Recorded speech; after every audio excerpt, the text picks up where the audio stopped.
Hello बच्चों, मैं धर्मवीर तांती आप सभी लोग का स्वागत करता हूं मेरे इस यूट्यूब चैनल पे जिसका नाम है केमिस्ट्री ई गुरुकुल बाय सीडीटी सर। तो आज के इस क्लास में हम लोग ये देखेंगे कि कीटो और इनोल में कौन ज़्यादा स्टेबल होता है, या ये बोल सकते हो कि कीटो और इनोल में किसका कंटेंट कब ज़्यादा होगा। ठीक है, तो इन जनरल कीटो फॉर्म जो होता है वो इनोल फॉर्म से ज़्यादा स्टेबल होता है, या ये बोल सकते हो कि जनरल केस में कीटो कंटेंट जो होता है वो इनोल कंटेंट से ज़्यादा होता है। हम पहले क्लास में बात कर चुके हैं कि कीटो और इनोल जो होता है दोनों डायनामिक इक्विलिब्रियम में एग्जिस्ट करता है, इसीलिए इस क्लास में अब बात करें कि किसका फॉर्म ज़्यादा होता है। ठीक है, कीटो या इनोल फॉर्म। तो जनरल क्या बोल रहे हैं, कीटो फॉर्म जो है वो ज़्यादा स्टेबल होता है इनोल फॉर्म में, और उसका रीजन क्या है कि कीटो फॉर्म में कार्बन ऑक्सीजन का डबल बॉन्ड है और इनोल फॉर्म में कार्बन और कार्बन का डबल बॉन्ड है। और हमको ये बात पता है कि कार्बन और कार्बन के बॉन्ड स्ट्रेंथ और कार्बन और ऑक्सीजन का बॉन्ड स्ट्रेंथ में कार्बन ऑक्सीजन का जो डबल बॉन्ड का स्ट्रेंथ है वो ज़्यादा होता है। क्यों ज़्यादा होता है? क्योंकि जनरली जो है कार्बन ऑक्सीजन का जो डबल बॉन्ड का जो एनर्जी होता है वो होता है कितना, -749 किलो जूल पर मोल, और यही कार्बन कार्बन का होता है -611 किलो जूल पर। ठीक है, ध्यान दो। तो क्या बोल रहे हैं कि generally keto form is more stable than enol form due to carbon oxygen double bond in keto form which has higher strength than carbon carbon double bond, है ना।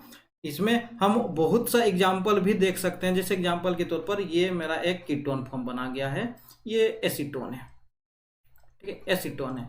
अब इसी एसीटोन का अगर हम इनोल फॉर्म बनाते तो इसका हाइड्रोजन एक कम करके यहाँ डबल बॉन्ड, यहाँ से OH और यहाँ से CH3। ठीक है, ये हो गया इसका इनोल फॉर्म। ठीक है, ये हो गया इसका इनोल फॉर्म।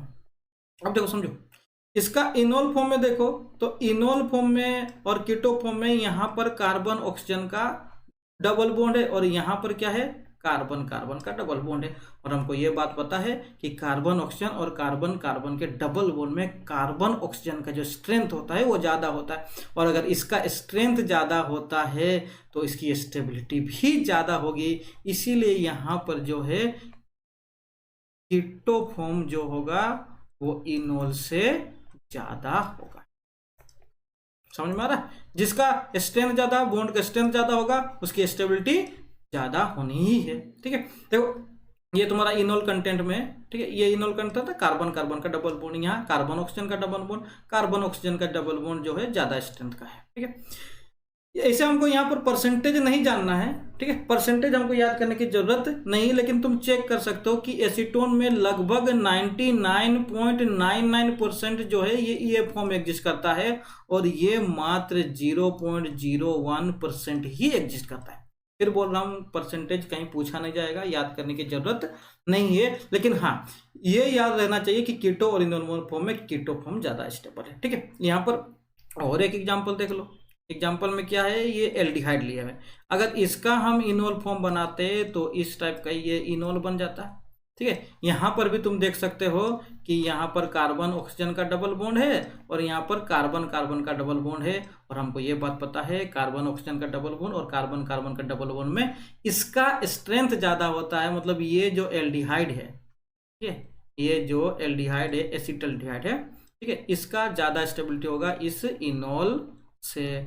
यहाँ पर फिर से हम बोल रहे हैं परसेंटेज की याद करने की जरूरत नहीं है, लेकिन लगभग ये 99.8, ठीक है, 99.98% एग्जिस्ट करता है। 98% एग्जिस्ट करता है, वही इसका इनोल फॉर्म जो है मात्र 0.02% एग्जिस्ट करता है। एक और भी केस है मेरे पास, देखो ये वाला केस। यहाँ पर क्या दिख रहा है, ध्यान देना, यहाँ पर देखो कार्बन, देखो कार्बन जो है रिंग में बना हुआ है। ठीक है, रिंग में बना हुआ है, और अगर हम यहाँ देखें इस कार्बन की हाइब्रिडाइजेशन जो है वो sp3 है, रिंग में है, और ये हाइब्रिडाइजेशन इसका sp3 है, तो ये जो है नॉन एरोमेटिक है, नॉन एरोमेटिक है। अब ध्यान देना, हम क्या चाह रहे हैं कि इसका इनोल फॉर्म बना दिए। ठीक है, इसका इनोल फॉर्म बना लेते पहले, ये इसका इनोल फॉर्म बन जाएगा, यहाँ से OH और यहाँ से इसका इनोल फॉर्म। अब देखो इसका इनोल फॉर्म को चेक करो, इसका इनोल फॉर्म को चेक करो, तो ये पहले बात साइक्लिक है, डबल बॉन्ड का डबल बॉन्ड के साथ कंजुगेशन है रिंग में, प्लेनर है, ठीक है, तो ये कंपाउंड हो जाएगा एंटी एरोमेटिक।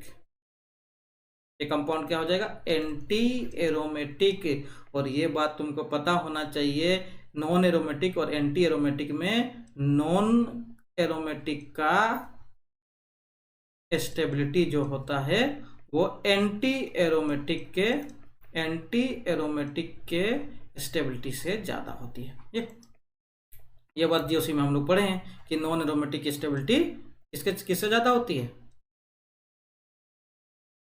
एंटी एरोमेटिक से, ठीक है। तो ध्यान रखना, इस केस में भी हम ये बात बोल सकते हैं कि कीटो और इनोल कंटेंट में यहां पर इनोल कंटेंट किसका?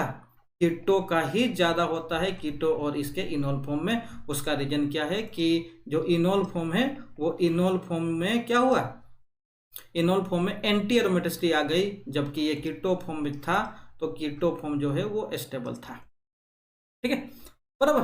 तो यहां पर अगर परसेंटेज का बात करें तो लगभग जो है नॉन एरोमेटिक वाला कंपाउंड 100% एग्जिस्ट करता है और मात्र ये 0% एग्जिस्ट करता है। सोच लो कि अगर नॉन एरोमेटिक से एंटी एरोमेटिक में चल जा रहा है वो कितना अनस्टेबल होता है कि वो एग्जिस्ट ही नहीं कर पाता, ठीक है। तो अभी तक हम ये देख लिए थे कि कीटो और इनोल फॉर्म में कीटो फॉर्म जो है वो जनरल ज्यादा स्टेबल होता है। रीजन क्या बता रहे हैं कि कार्बन ऑक्सीजन का जो डबल बॉन्ड का स्ट्रेंथ है उसका ज्यादा होता है। कुछ और केस भी डिस्कशन करते हैं। देखो कुछ और केस, ये वाला केस देख लो। यहाँ पर देखो, ये इसको हम बोलते हैं डाइकीटोन बोलते हैं क्योंकि ये दो कीटोन है, ठीक है। अगर इसका इनोल फॉर्म बना दें तो ये CH2COH हो जाएगा, यहाँ पर डबल बॉन्ड आ जाएगा ना, और इसके बाद ये C डबल बॉन्ड OCH3, ठीक है। अब देखो समझो, ध्यान रहा, ये इसका इनोन कंटेंट बना दिए। अब देखो इसमें देखो यहाँ पर कार्बन और ऑक्सीजन का दो डबल बॉन्ड है, लेकिन यहाँ पर एक कार्बन ऑक्सीजन का बॉन्ड है और एक कार्बन का डबल बॉन्ड है ना। तो यहाँ पर भी हम क्या बोलेंगे? इनोल कंटेंट जो हो गया कीटो से कम होगा, कीटो जो हो गया यहाँ, कीटो जो हो गया वो इनोल से ज्यादा हो गया, ठीक है। इसका हम डेटा भी बता सकते हैं। डेटा कितना होता है? लगभग यहाँ पर ये फॉर्म जो है 100% एग्जिस्ट करता है और ये फॉर्म एग्जिस्ट ही नहीं कर पाता है, ठीक है। ये फॉर्म एग्जिस्ट नहीं कर पाता, 0% एग्जिस्ट करता है डाइकीटोन का केस में, ठीक है। अब ध्यान दो, अगर इसी डाइकीटोन में हम एक CH3 ग्रुप लगा देते बीच में, अब देखो ये CH3 ग्रुप लगा देते हैं, अब क्या होता है ना, ये डाइकीटोन जो था, इस डाइकीटोन में अगर हम इसका इनोल फॉर्म बनाते तो ये CH2 डबल बॉन्ड यहाँ से OH बनता और ये CH, ठीक है। यहां से नहीं बनाते, देखो यहां से डबल बॉन्ड बना, देखो यहाँ पर इस हाइड्रोजन से भी बन सकता है और दूसरा बात है इस हाइड्रोजन से भी ये इनोल फॉर्म बन सकता है, लेकिन हम फिलहाल हम इस हाइड्रोजन से बना सकते हैं। आगे क्यों इससे बनाएंगे, आगे बात करेंगे हम, ठीक है। देखो ये इसका इनोल फॉर्म बन गया। अब इसका इनोल फॉर्म और इसका जो कीटोन फॉर्म है ये तुम्हारा डाइकीटोन फॉर्म है, ये डाइकीटो फॉर्म है और ये इसका इनोल फॉर्म है। थोड़ा देख लो, देखो अगर इस डाइकीटोन को चेक करो तो तुमको क्या दिखेगा? ये कार्बन ऑक्सीजन का डबल बॉन्ड, यहाँ पर भी कार्बन ऑक्सीजन का डबल बॉन्ड, यहाँ पर भी एक कार्बन ऑक्सीजन का डबल बॉन्ड है, लेकिन यहाँ पर होता क्या? अगर ये CH3 ग्रुप नहीं रहता, ये CH3 ग्रुप यहाँ नहीं रहता तो होता क्या? ये ऑक्सीजन और ये हाइड्रोजन के बीच में जो है हाइड्रोजन बॉन्डिंग बन जाती और हाइड्रोजन बॉन्डिंग बन जाने से स्टेबिलिटी बढ़ जाती है, ठीक है, क्योंकि वो स्ट्रेंथ प्रोवाइड कर देता है, ठीक है। तो ध्यान दो, लेकिन यहाँ पर कोई हाइड्रोजन बॉन्डिंग नहीं बना पाती, इस हाइड्रोजन बॉन्डिंग को क्या ये रोक दे रहा है, ठीक है। लेकिन हाँ, नॉर्मल केस से, नॉर्मल जो ये 100% यूज करता है उससे थोड़ा सा इसकी क्या होता है? कंटेंट बढ़ जाता है। ये लगभग जो है लगभग ये 56% एग्जिस्ट करता है और ये 44% एग्जिस्ट करता है। मतलब अब भी हम ये बात बोल सकते हैं कि कीटो फॉर्म जो है वो इनोल से ज्यादा ही एग्जिस्ट कर रहा है, इसका स्टेबिलिटी ज्यादा ही हो रहा है। ये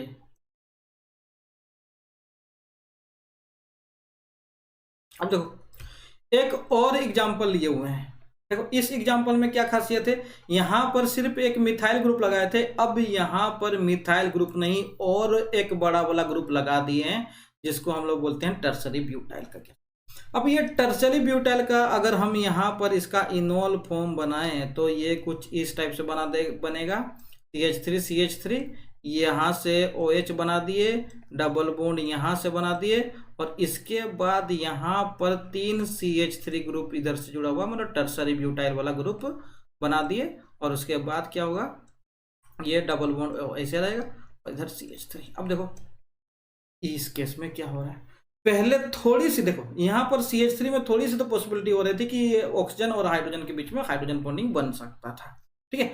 अब ध्यान दो क्या कि यहाँ पर इतना ना बड़ा ग्रुप लगा दिए, इतना ना बड़ा ग्रुप लगा दिए कि अब कोई पॉसिबिलिटी नहीं है हाइड्रोजन बॉन्डिंग का, इतना ज़्यादा वो रिपेल कर जाएगा और इतना ज़्यादा ये रिपेल कर जाएगा कि इसका कीटो फॉर्म ही पूरा 100% एग्जिस्ट करता है, इसका इनोल फॉर्म जो है वो 0% एग्जिस्ट करता है, इसका कीटो फॉर्म ही 100% कर रहा है। मतलब यहाँ पर भी हम बोल सकते हैं कीटो फॉर्म जो होगा वो इनोल से ज़्यादा होगा, ठीक है।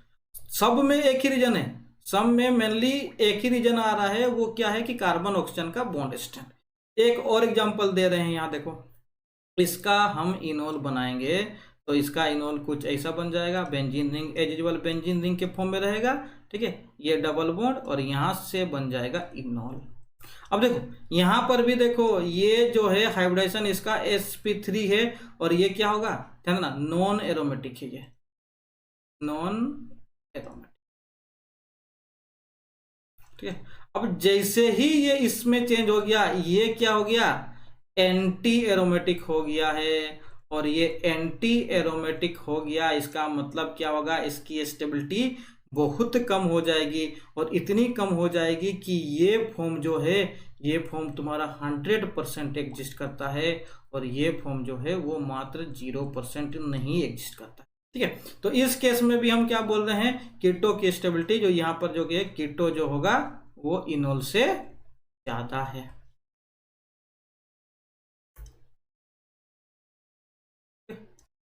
देखो अभी तक हम ये देख लिए थे कि कीटो और इनोल फॉर्म में कीटो जो है वो ज्यादा स्टेबल होता है और कीटो का कंटेंट ज्यादा होता है, ठीक है। और उसका रीजन क्या था कि कीटो और इनोल फॉर्म में, कीटो में जो है डबल बॉन्ड है ऑक्सीजन के साथ और इनोल में डबल बॉन्ड है कार्बन के साथ, और कीटो के कार्बन ऑक्सीजन का डबल बॉन्ड का स्ट्रेंथ कार्बन कार्बन के डबल बॉन्ड से ज्यादा होता है। अभी क्या करते हैं, क्या हर केस में इनोल कंटेंट कीटो कंटेंट ज्यादा होगा, क्या हर केस में कीटो की स्टेबिलिटी ज्यादा होगी, नहीं, बिल्कुल भी नहीं। कुछ ऐसे भी केस हैं या ये बोल सकते हो कुछ स्पेशल केस भी हैं जिसमें कीटो और इनोल में इनोल का कंटेंट ज्यादा होता है, इनोल की स्टेबिलिटी ज्यादा होती है। कौन कौन सा ऐसे केस हैं, तो ध्यान देना, ये जो है in following cases enol is more stable than keto hence enol content is more than keto content and these cases are, सबसे पहले इंट्रामोलिकुलर हाइड्रोजन बॉन्डिंग, उसके बाद एक्सटेंडेड कंजुगेशन, उसके बाद गेन ऑफ एरोमेटिसिटी और उसके बाद स्टेरिक। क्या बात की अभी तक, अगर हम बात करें कीटो और इनोल फॉर्म में तो कीटो की स्टेबिलिटी ज्यादा होती है, but in some cases keto and enol, ठीक है, कीटो और इनोल में इनोल कंटेंट ज्यादा होता है। और वो सम केसेस कौन कौन से केसेस हो सकते हैं, अगर किसी भी कंपाउंड के इनोल फॉर्म में इंट्रामोलिकुलर हाइड्रोजन बॉन्डिंग आ जाए, किसी भी कंपाउंड के इनोल फॉर्म में कंजुगेशन बढ़ जाए, किसी भी कंपाउंड के इनोल फॉर्म में एरोमेटिसिटी आ जाए, या किसी भी कंपाउंड के इनोल फॉर्म में स्टेरिक फैक्टर काम कर जाए, तो ये 4 केस जो है क्या होंगे, इसमें इनोल कंटेंट ज्यादा होगा, ठीक है। तो फिर से स्टेटमेंट समझ लो, in general keto form is more stable than enol form, but in some cases enol form is more stable than keto form and these cases are what, first one is intramolecular hydrogen bonding, second one is extended conjugation, third one is gain of aromaticity and fourth one is steric factor, ठीक है। ये चारों case में क्या होगा, enol content जो है ज्यादा होगा। चलो एक एक करके ये सबको डिस्कशन करेंगे। पहला केस है इंट्रामोलिकुलर हाइड्रोजन बॉन्डिंग का। देखो पहले तो ये देखो, इसका हम क्या करते हैं, इसका पहले इनोल कंटेंट हम बना ले, इनोल फॉर्म बना ले। देखो तो इसका इनोल फॉर्म क्या हो जाएगा, CH3C, यहां से OH और यहां से डबल बॉन्ड, ये C double bond O CH3। थोड़ा इस केस को ध्यान दो, तो हम क्या कर सकते थे, इस हाइड्रोजन के जगह पर यहां पर से भी तो हाइड्रोजन हम हटा सकते थे मैकेनिज्म में, लेकिन हम यहां से हाइड्रोजन नहीं हटाएंगे, हम यहां से हाइड्रोजन को हटा के इनोल का डबल बॉन्ड यहां बनाएंगे। उसका रीजन हम पहले भी बात किए थे। होता क्या था, ये तुम्हारा एक्टिव मिथाइलिन का केस है। एक्टिव मिथाइलिन का केस का मतलब क्या होता है, अगर ये CH2 का दो कार्बन ऑक्सीजन के बॉन्ड के बीचों बीच रहेगा, दोनों कार्बन के बीचों बीच है, तो उस केस में क्या होगा, यहां से हाइड्रोजन रिमूव कर दोगे तो ये नेगेटिव चार्ज बनेगा, और ये नेगेटिव चार्ज इधर भी रिजोनेंस करेगा और ये इधर भी रिजोनेंस करेगा, दोनों साइड ये रिजोनेंस शो करेगा, दोनों साइड रिजोनेंस शो करेगा, तो इसकी स्टेबिलिटी बढ़ जाती है। इसीलिए हम यहाँ का हाइड्रोजन से नहीं रिमूव किया, क्योंकि इसका हाइड्रोजन से रिमूव करते तो ये एक ही साइड से रिजोनेंस शो करता, लेकिन यहाँ का हाइड्रोजन रिमूव किए तो ये दोनों साइड से रिजोनेंस शो करेगा, जिसकी स्टेबिलिटी ज्यादा हो गई, है ना। तो अब देखो इसका इनोल फॉर्म को देखो, तो इसका इनोल फॉर्म में हम क्या दिख रहे हैं, ये ऑक्सीजन और ये हाइड्रोजन दोनों सामने सामने है, और दोनों सामने सामने होने से यहां पर इंट्रामोलिकुलर हाइड्रोजन बॉन्डिंग काम करेगा, दोनों के बीच में इंट्रामोलिकुलर हाइड्रोजन बॉन्डिंग बन गया। देखो समझो, कीटो फॉर्म जो था, कीटो फॉर्म में कोई स्टेबिलिटी नहीं दे रहा था, जैसे कि इंट्रामोलिकुलर हाइड्रोजन बॉन्डिंग की स्टेबिलिटी यहाँ पर आ रही है, यहाँ पर कोई स्टेबिलिटी नहीं आ रही थी, लेकिन यहाँ इनोल फॉर्म में देखो तो इनोल फॉर्म में इंट्रामोलिकुलर हाइड्रोजन बॉन्डिंग आ गया, और इंट्रामोलिकुलर हाइड्रोजन बॉन्डिंग है, वन टाइप ऑफ बॉन्ड है, one type of force of attraction है, और इस फोर्स ऑफ अट्रैक्शन से क्या मिलेगा, बॉन्ड स्ट्रेंथ प्रोवाइड होगा, और बॉन्ड स्ट्रेंथ बढ़ेगी तो स्टेबिलिटी भी बढ़ेगी। इसका अगर हम एक्चुअल स्ट्रक्चर देखें ना, देखो इसका एक्चुअल स्ट्रक्चर देखो, तो ये तुम्हारा CH3 है, ठीक है, ये C है, यहाँ से OH है, ठीक है, यहाँ से हाइड्रोजन बॉन्डिंग बना हुआ है, ठीक है, O के साथ, और O जो है ये डबल बॉन्ड किसके साथ है, कार्बन है, इधर CH3 ग्रुप लगा हुआ है। अब देखो यहाँ से डबल बॉन्ड कार्बन है, ठीक है, ध्यान, यहाँ से डबल बॉन्ड कार्बन है, और ये कार्बन जो है इसके साथ जुड़ा हुआ है। देखो ध्यान ना, देखो जब ये हाइड्रोजन बॉन्डिंग बना रहा है तो इस ऑक्सीजन, इस कार्बन, इस कार्बन, ये कार्बन और ये कार्बन, देखो तो ये जो है रिंग में स्ट्रक्चर बन गया।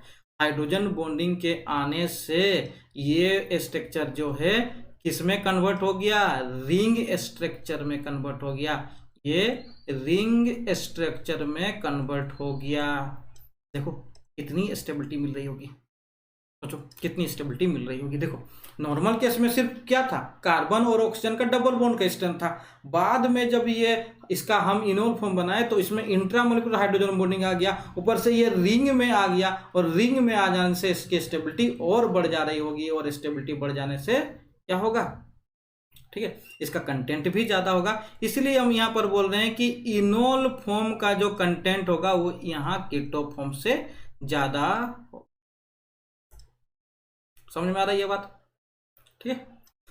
और भी एग्जांपल देख सकते हो, देखो इसका, इसमें एल्डिहाइड, इसको कीटो एल्डिहाइड बोलते हैं क्योंकि एक कीटोन फॉर्म है, एक एल्डिहाइड फॉर्म है। अब यहाँ पर अगर हम बनाते एज यूजुअल, हम एक एक्टिव मिथाइल से ही बनाएंगे, ठीक है, एक्टिव मिथाइल से ही हम डबल बॉन्ड बनाएंगे, और उसके बाद ये C डबल बॉन्ड H, तो हम एल्डिहाइड तरफ में भी बना सकते थे, ठीक है। देखो यहाँ पर भी क्या हो गया, यहाँ पर भी हाइड्रोजन बॉन्डिंग काम करेगा, इंट्रामोलिकुलर वाला, ठीक है, इंट्रामोलिकुलर हाइड्रोजन बॉन्डिंग आ गया, इंट्रामोलिकुलर हाइड्रोजन बॉन्डिंग आ गया, ठीक है। देखो कभी कभी कंफ्यूजन होता है कि इंट्रामोलिकुलर हाइड्रोजन बॉन्डिंग क्या होता है। इंट्रामोलिकुलर हाइड्रोजन बॉन्डिंग मतलब क्या, when hydrogen bonding takes place in same molecules, एक ही मोलिकुल्स में आ रहा है तो उसको हम लोग इंट्रामोलिकुलर हाइड्रोजन बॉन्डिंग बोलते हैं। और कौन कौन से एटम होते हैं उसमें, हाइड्रोजन के साथ नाइट्रोजन हो सकता है, ऑक्सीजन हो सकता है, और फ्लोरीन हो सकता है, ठीक है। तो इस केस में भी इंट्रामोलिकुलर हाइड्रोजन बॉन्डिंग काम कर रहा है, तो यहाँ पर क्या हो जाएगा, इसका जो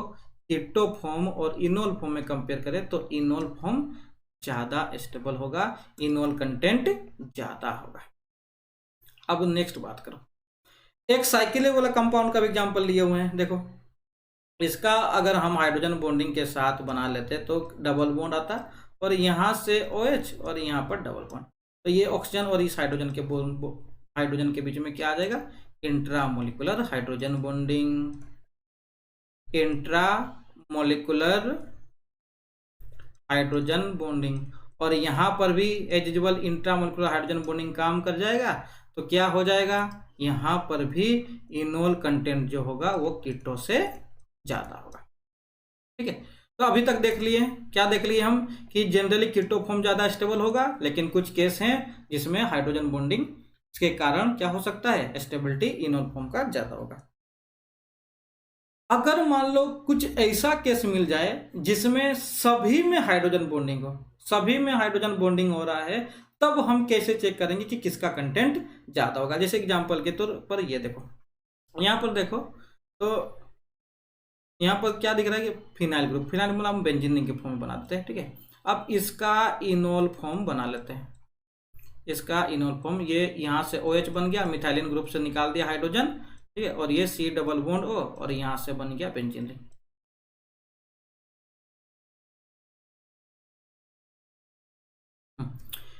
इसका ये तुम्हारा इधर भी एल्डिहाइड है, इधर भी एल्डिहाइड है, इसका भी तुम बना के देखो, C डबल बॉन्ड, यहाँ से OH बना दिए, यहाँ से डबल बॉन्ड आ जाएगा और यहाँ से डबल बॉन्ड H आ जाएगा।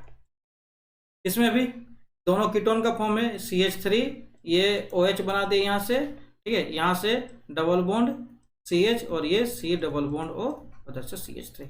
ये तुम्हारा मिथॉक्सी वाला ग्रुप लगा हुआ है, तो ध्यान देना CH3O, इधर से OH बना दिए, यहाँ से डबल बॉन्ड बना दिए, उसके बाद C डबल बॉन्ड O, उधर से मिथॉक्सी का केस लगा दिया OCH3। ठीक है,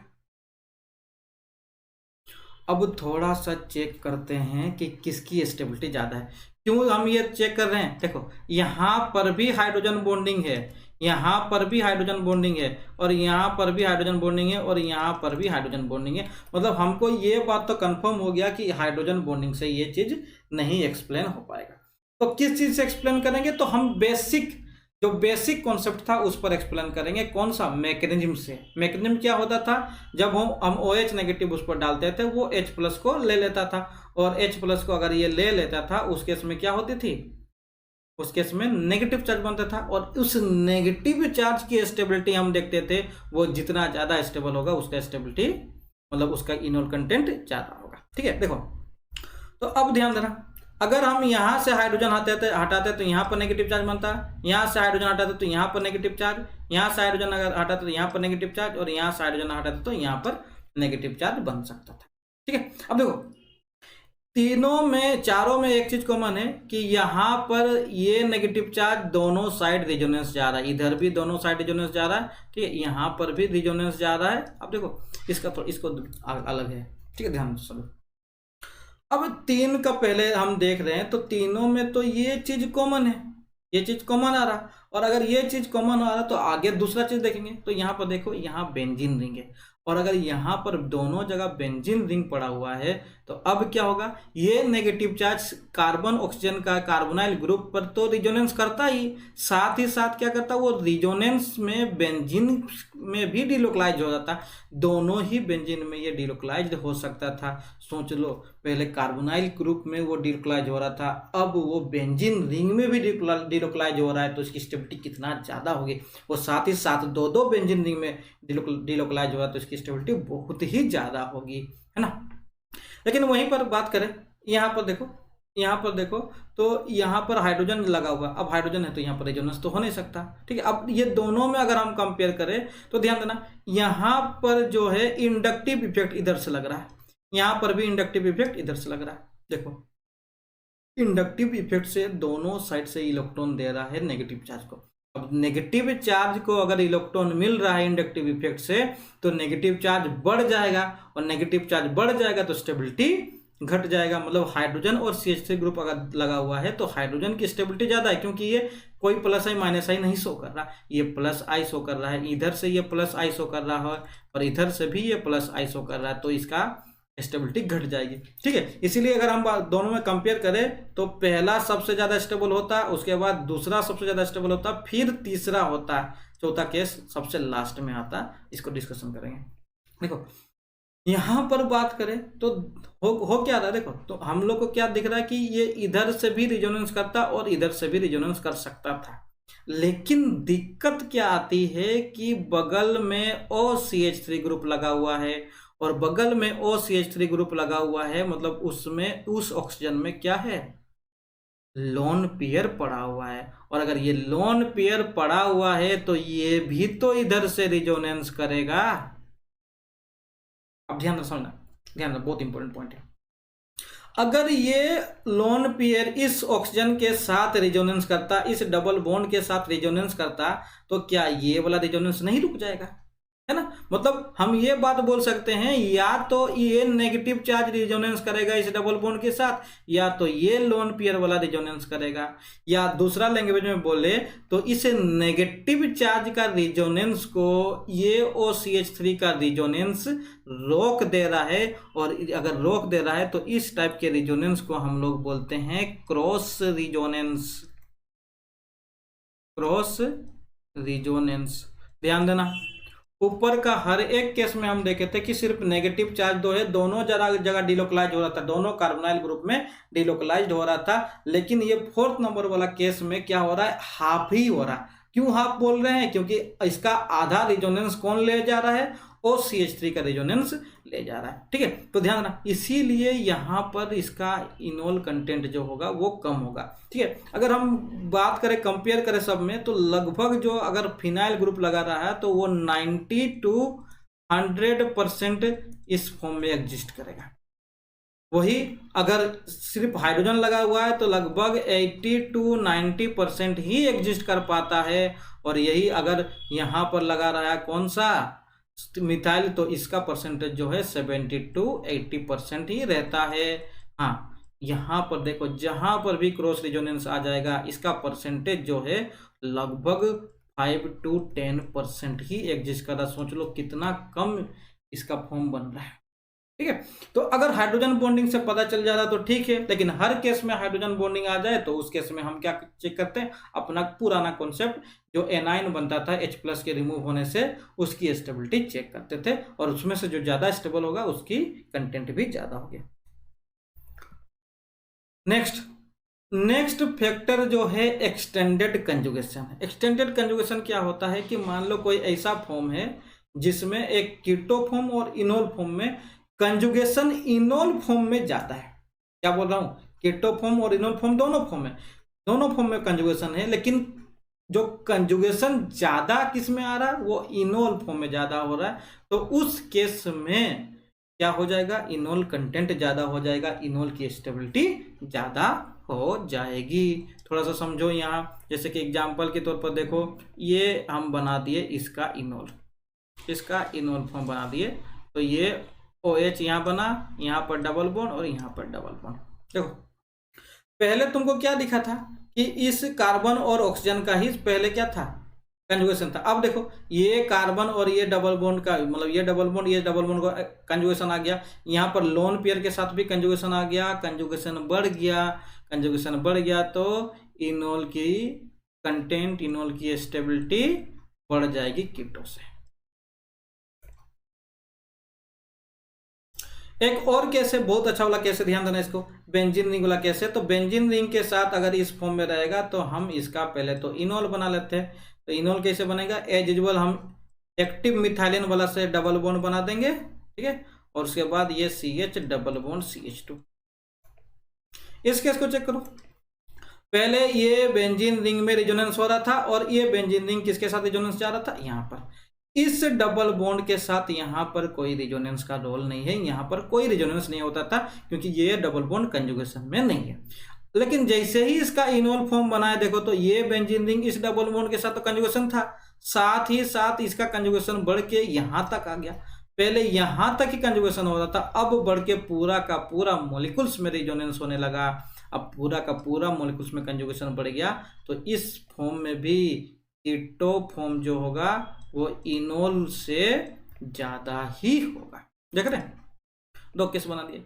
एक और केस देख सकते हैं यहाँ, देखो एग्जाम्पल में, ये वाला एग्जाम्पल देख लेते हैं। तो ये इस टाइप में बनाया हुआ, देखो यहाँ डबल बॉन्ड है, यहाँ डबल बॉन्ड है। अब इसका क्या करते हैं हम, यहाँ से OH बना दिए, इसका इनोल बना दिए और यहाँ पर डबल बॉन्ड ले आए। थोड़ा चेक करो तो क्या चेक कर रहे हैं, देखो पहले दो, ये डबल बॉन्ड इस डबल बॉन्ड के साथ कंजुगेशन में था और ये डबल बॉन्ड इस डबल बॉन्ड के साथ कंजुगेशन में था। ये डबल बॉन्ड अभी भी सेपरेटेड था, यहाँ पर कोई कंजुगेशन नहीं था।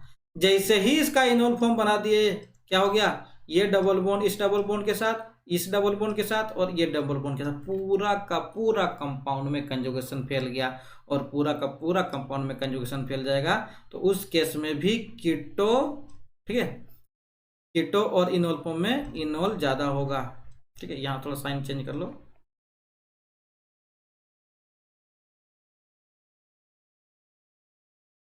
उल्टा लिखा गया थोड़ा, कीटो, ठीक है, यहाँ पर भी कीटो और इनोल फॉर्म में कौन ज्यादा होगा, इनोल ज्यादा होगा।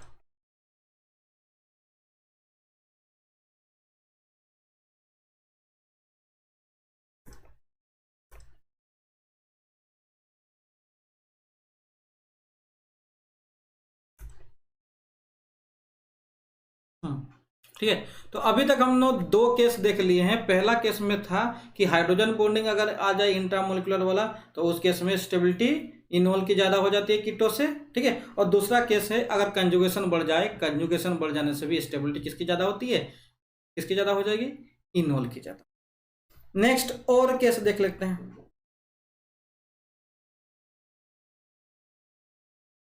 एक और केस है एरोमेटिसिटी का, ये भी इंपॉर्टेंट केस है, ये भी एरोमेटिसिटी का इंपॉर्टेंट केस है। ठीक है, अगर ऐसा हो कि जो कीटो फॉर्म है और कीटो फॉर्म जो है वो नॉन एरोमेटिक हो या एंटी एरोमेटिक हो और उसका इनोल फॉर्म जो है वो एरोमेटिक हो जाए, तो उस केस में हमेशा क्या हो जाएगा, इनोल का कंटेंट ज्यादा होगा कीटो से। जैसे कि एग्जांपल के तौर पर देखो, ये कार्बन का हाइब्रिडेशन sp3 है, मतलब ये जो है नॉन एरोमेटिक है, ये नॉन एरोमेटिक है। अब क्या करते हैं, अगर इसका इनोल फॉर्म बना जाते हैं, ठीक है, इसका इनोल फॉर्म बना देते हैं, तो ये डबल बॉन्ड यहाँ, ये डबल बॉन्ड यहाँ, यहाँ डबल बॉन्ड और ये OH। अब देखो ध्यान देना, इसका इनोल फॉर्म जैसे ही बना दिए तो ध्यान दो, पहले ये नॉन एरोमेटिक था, अब ये एरोमेटिक बन गया। ये क्या बन गया, एरोमेटिक। क्यों एरोमेटिक बन गया, देखो तुमको साफ साफ दिख रहा है, यहाँ पर क्या है, कंजुगेशन है। किसका कंजुगेशन है, डबल बॉन्ड का डबल बॉन्ड के साथ कंजुगेशन आ रहा है। ठीक है, और इलेक्ट्रॉन 2 4 6। ठीक है, हम क्या पढ़े थे, एरोमेटिक कौन होता है, जो साइक्लिक होंगे, प्लेनर होंगे, जिसमें कंजुगेशन होगा और 4n+2 पाई इलेक्ट्रॉन, मतलब 6 इलेक्ट्रॉन के 6 इलेक्ट्रॉन 2 इलेक्ट्रॉन और भी बात किए थे। ठीक है, तो ये एरोमेटिक हो गया था। अब ये एरोमेटिक होने से क्या होगा, यहाँ पर भी कीटो और इनोल में इनोल का कंटेंट बहुत ज्यादा बढ़ जाएगा, इनोल का कंटेंट बहुत ज्यादा बढ़ जाएगा, है ना। तो एरोमेटिसिटी भी कहीं पर भी गेन हो रही है, तो भी इसकी स्टेबिलिटी बढ़ेगी। और एक एग्जांपल देख लेते हैं, देखो ये अगर हम इसका इनोल फॉर्म बना दिए तो ये पॉजिटिव चार्ज एज यूजुअल रहेगा, ये OH और यहाँ पर डबल बॉन्ड। यहाँ पर देखो ये क्या है, ये जो है ये नॉन एरोमेटिक है, ये क्या है, नॉन एरोमेटिक है। ठीक है, आगे जब ये इनोल फॉर्म बनाए तो ये एरोमेटिक हो गया, एरोमेटिक हो गया। और एरोमेटिक होने से स्टेबिलिटी बढ़ जाएगी कीटो फॉर्म की, और कीटो और इनोल में किसका कंटेंट ज्यादा हो जाएगा, इनोल का कंटेंट ज्यादा हो जाएगा। ठीक है, तो कहीं पर भी एरोमेटिसिटी आएगी। ठीक है, और एग्जांपल दिया हुआ है, देखो इसका एग्जांपल करके देखो, ये डबल बॉन्ड, ये डबल बॉन्ड, ठीक है, ये कीटोन फॉर्म है तो इसको इनोल फॉर्म बना दो कुछ ऐसा। यहाँ पर भी ये क्या है, एंटी एरोमेटिक है और ये एरोमेटिक है, और एरोमेटिक है तो इस केस में भी क्या हो जाएगा, क्या होगा, यहाँ पर भी कीटो और इनोल फॉर्म में इनोल का कंटेंट ज्यादा हो जाएगा। ठीक, तो अभी तक का केस में हम लोग ये डिस्कशन कर लिए हैं कि जनरली कीटो फॉर्म जो होता है इनोल फॉर्म से स्टेबल होता है, बट सम केसेस में इनोल फॉर्म ज्यादा होगा। और वो कौन सा केस था, पहला था पहला था इंट्रामोलिकुलर हाइड्रोजन बॉन्डिंग, दूसरा था एक्सटेंड कंजुगेशन, तीसरा था एरोमेटिसिटी, और चौथा फैक्टर जो है जिसको हम लोग बोलते हैं एस्टेरिक फैक्टर। एस्टेरिक फैक्टर समझो समझो, अगर मान लो कीटो फॉर्म में बहुत बड़ा बड़ा बल्की ग्रुप है और इनोल फॉर्म में बहुत बड़ा बड़ा बल्की ग्रुप है, ठीक है, तो कीटो फॉर्म के बल्की ग्रुप और इनोल फॉर्म के बल्की ग्रुप में स्टेबिलिटी इनोल फॉर्म में ज्यादा होगा कंपेयर टू कीटो फॉर्म।